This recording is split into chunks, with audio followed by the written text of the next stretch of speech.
This is RF from the Country Lunch Show on WOOL 91.5 FM from Bellows Falls, Vermont. Let's get back with part two of our February 12th interview with Paleo Mountain Man and Budcat 7.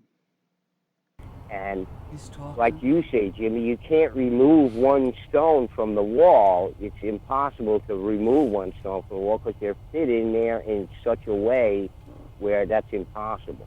And that increases the energy of the wall. Every stone presses down on every other stone. And, it's the way the whole thing holds itself together. It becomes one thing. And that's why when you tap on it, it's acoustic sounding. Stones ring when they're together like that. If you take a stone out of the wall and you tap on it, it won't ring anymore.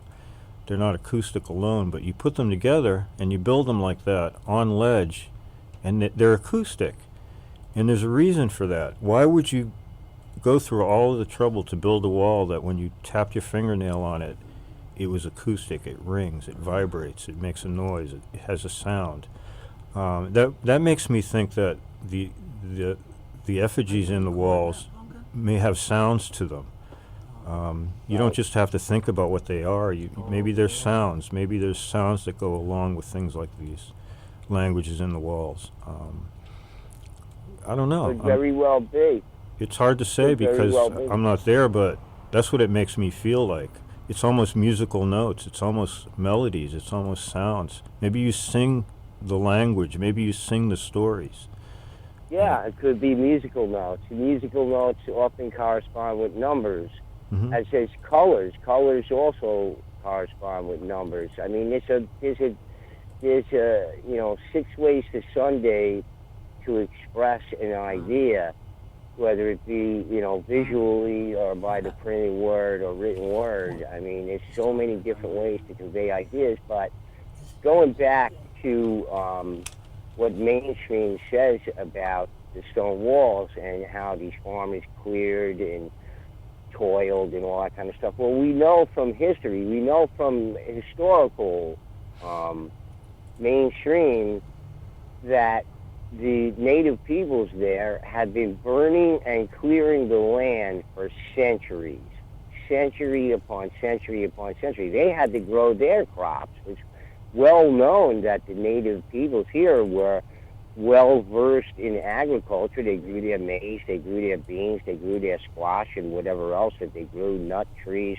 So they have been burning and clearing the lands here in the Northeast for century after century, millennia probably.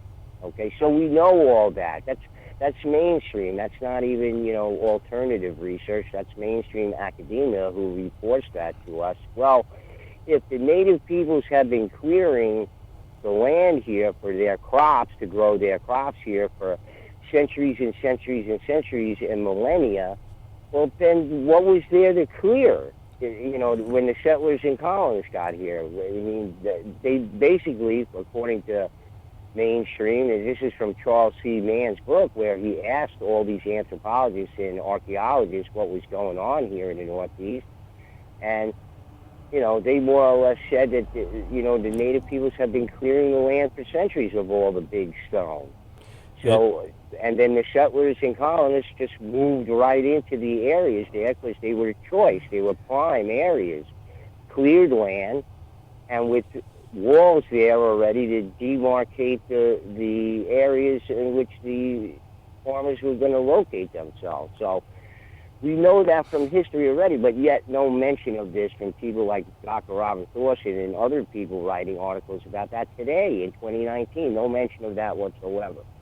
There's nothing to see here. Nothing to see, so we can take it. Well, they want to invalidate it. They want to invalidate any input from these ancient peoples who did all this so on. Yeah, no mention of cairns, no mention of effigies. If you look at these story walls,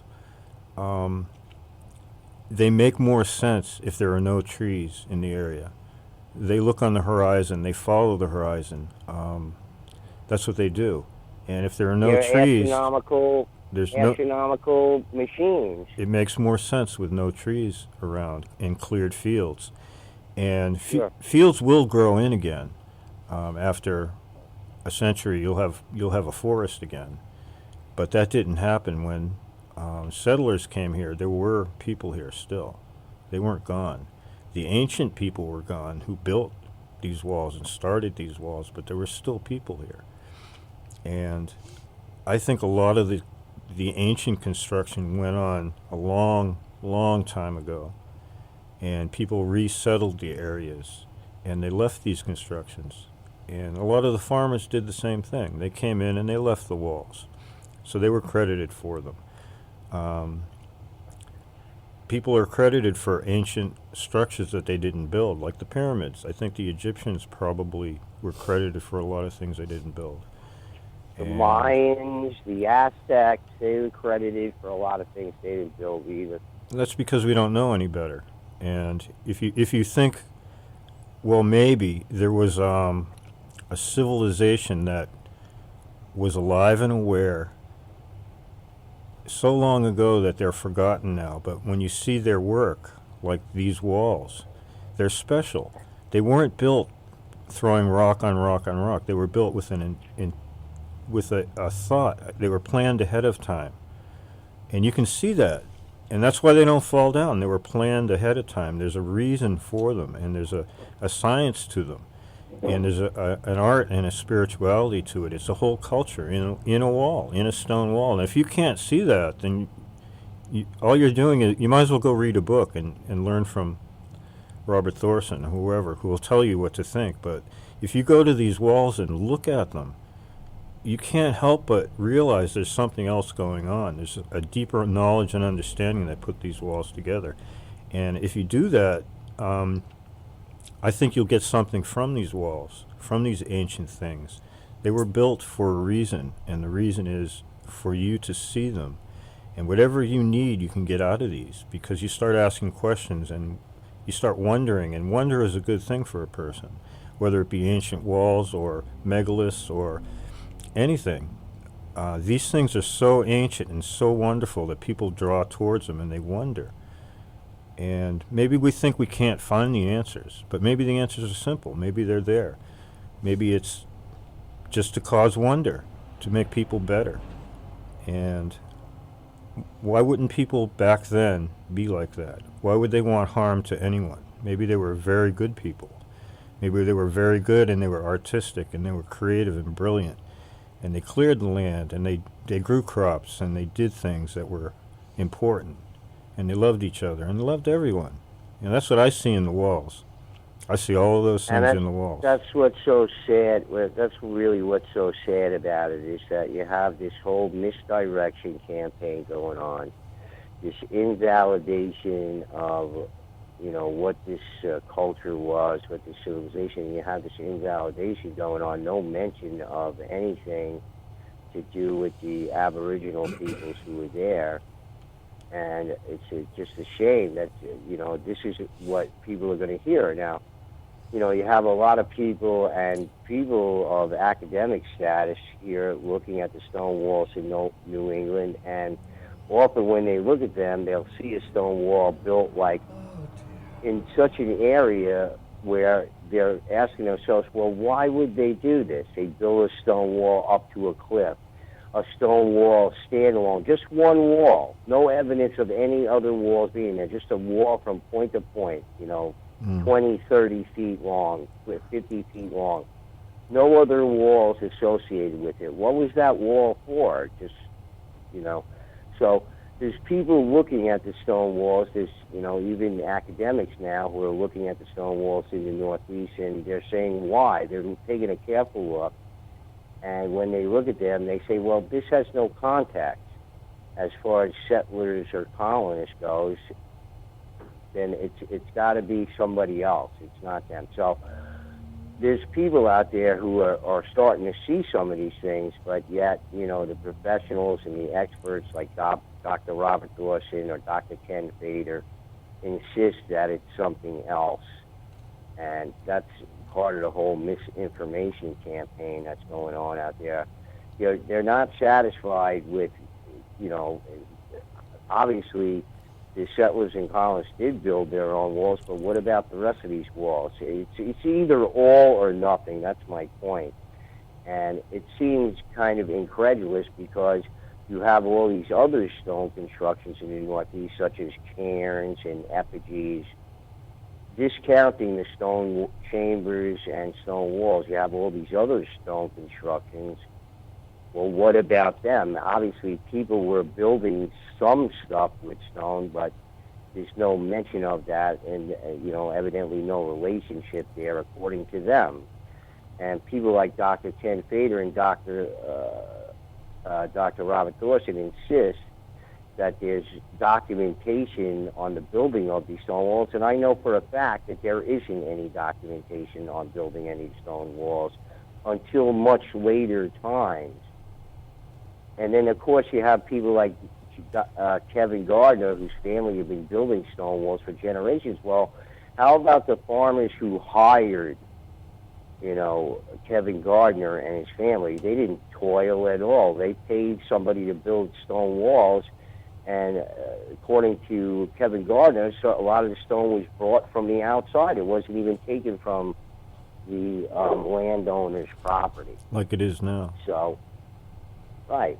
I can buy a stone wall and have it built on my property if I want it. Right. I mean, if you started to build a stone wall with your intention of being, all right, I'm going to clear this field and I'm going to build a stone wall with all the stone I pull out of this field. So let's say you do that, and you pull all the stone out of the field, and you find out, well, I can only complete half a wall on my property.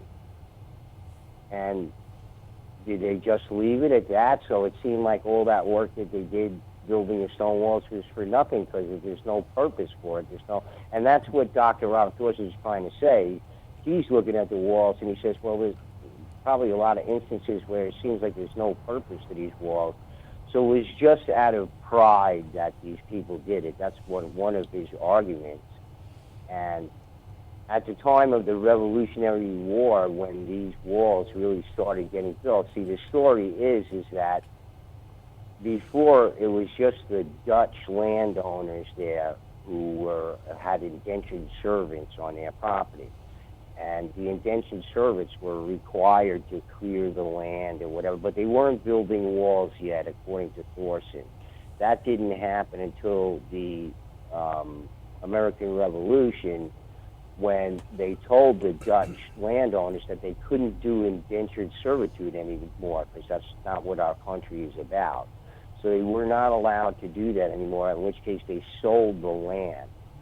And this is when the walls, according to Dr. Robert Dawson, started being built out of, pride, national pride, et cetera, when the truth is, when you do the research, and I've done the research, that during the Revolutionary War, only a small percentage of people even participated. 1/3 of them were loyal to the British.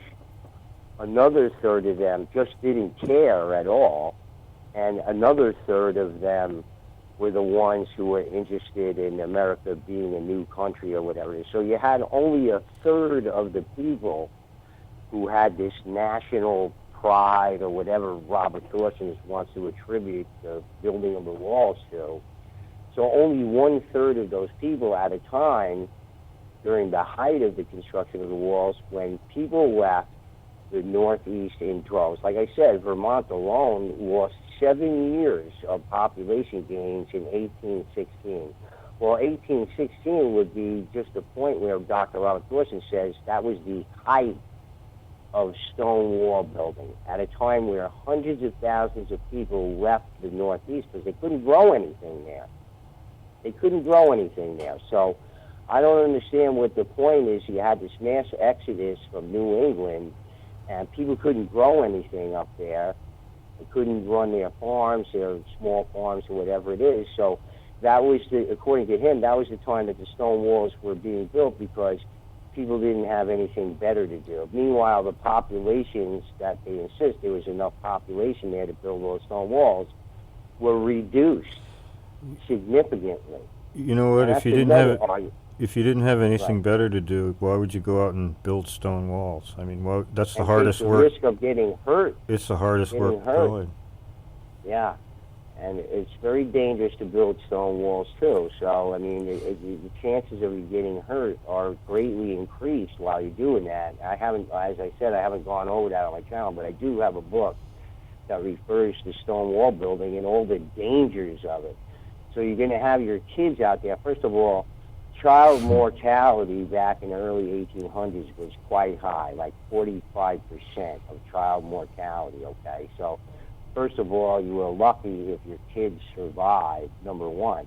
Now you're going to have them go out there and move around 65 and 75-pound stones and take the risk of getting injured severely for no other reason. You're not building the walls to keep in livestock, according to Dr. Robert No, Dorsey, you had right? kids to go out in the fields.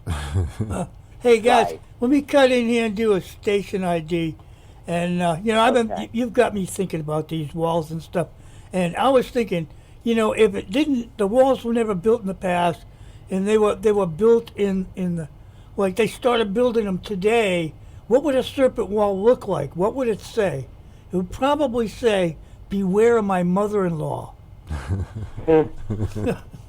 Okay, Let me let me do a station ID here. thanks, Al. Sure. And, to remind people, you can go to Paleo Mountain Man on YouTube, and you can also go to Budcat7 on YouTube. Right? Am I right about that, guys? Mm-hmm. Stonewall Research. Stonewall Research. Okay.